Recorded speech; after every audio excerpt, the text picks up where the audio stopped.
بلوچستان کے علاقہ احمد وال مل سے ہمارے گدروشیہ پوائنٹ کے نمائندہ سیف ناز سوالانی کی رپورٹ کے مطابق NHA کی عدم توجہی کی وجہ سے پاک ایران قومی شاہراہ کا کام کئی مہینوں سے التوا کا شکار ہے۔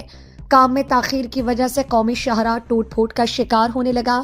ٹھیکیدار نے چند مہینے قبل شاہراہ کے اوپری حصے کی کٹائی کر کے تعمیراتی کام شروع کی، مگر چند دنوں بعد شاہراہ پر تعمیراتی کام رک گیا، جو کہ آج تک شروع نہیں ہو سکا۔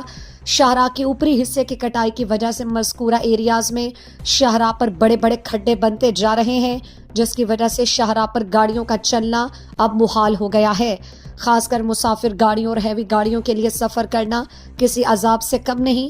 دوسری جانب عوامی مشکلات کے باوجود NHA حکام اس کام میں دلچسپی نہیں لے رہے، جس کی وجہ سے صحیح حالت میں پڑے قومی شاہراہ اب کسی لنک روڈ کا منظر پیش کر رہا ہے۔